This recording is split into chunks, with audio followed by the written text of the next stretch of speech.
Friends, పాలకూర అంటే పాలకూర చిన్నపిల్లలది చాలా కమ్మగా ఉంటుంది. ఇలాంటి ఐడియాలు ఉంటాయి కదా.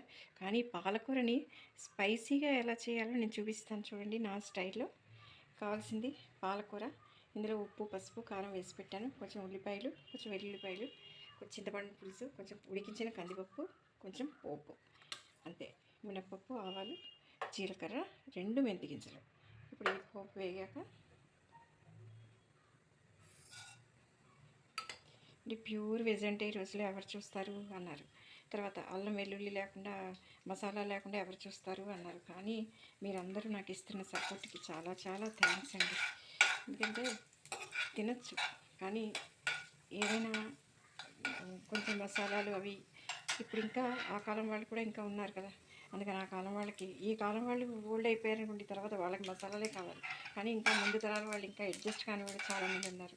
అలాంటి వాళ్ళ కోసం నేను చేస్తున్నాను. నేను మా ఇంట్లోనే ఉన్నారు, ఖచ్చితంగా మీ ఇంట్లో కూడా ఉండే ఉంటారు. అది వేగాక చూడండి, పాలకూర చేస్తున్నాను కదా, అందుకని ఇక నేను కరివేపాకు వేయట్లేదు.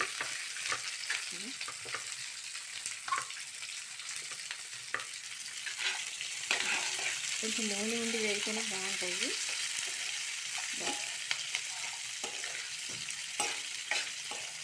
నాకు తెలిసిన వాళ్ళు పంజాబీస్, వాళ్ళు దాల్ తడ్కా అంటూ చేసేవారు. చాలా బాగుండేది. పైగా చాలా రకాలు చేస్తారు వాళ్ళు. కానీ అప్పుడు ఇది చాలా బాగుంది. కానీ మనం అంత తినలేమో అని నేను దాన్ని కొంచెం లైట్ చేసి ప్రాసెస్ని చేస్తున్నాను. ఇంకా మసాలా కావాలంటే మసాలాలు అన్నీ వేసుకుని కూడా చేసుకోవచ్చు పప్పు. నేను మసాలాలు అవి వేయట్లేదు. కావాల్సింది ఉల్లిపాయ ఎందులో వేసిన రుచే, కానీ కొన్నిటితోనే సూట్ అవుతుంది కొన్నిటికి. చూడండి, ఇలా వేయగలను కదా, హైలో పెట్టాను.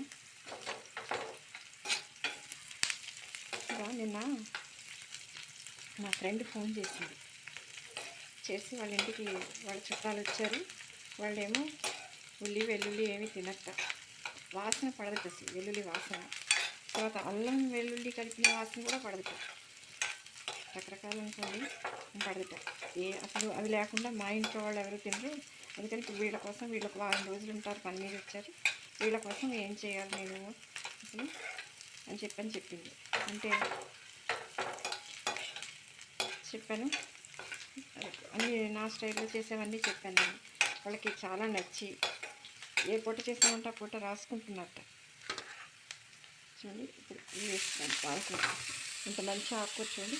ఇందులో కొంచెం నీళ్ళు పోసి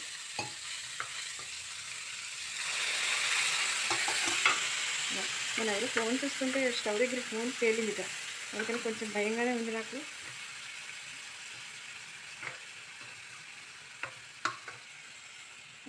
అన్నీ వేసాను కదా, ఇది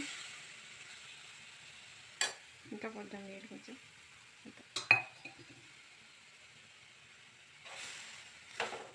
ఇంత పోసి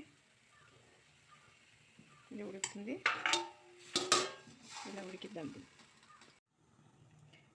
ఫ్రెండ్స్. ఇప్పుడు చూడండి, తీస్తున్నాను మూత. ఉడికింది కదా బాగా. ఇందులో ఫ్రెండ్స్ చూడండి, ఇలా ఉడికాక దీన్ని ఆపేయాలి. చూసారు కదా, కన్సిస్టెన్సీ ఇలా ఉంటే అది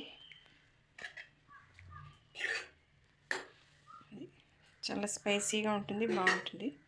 థ్యాంక్ యూ.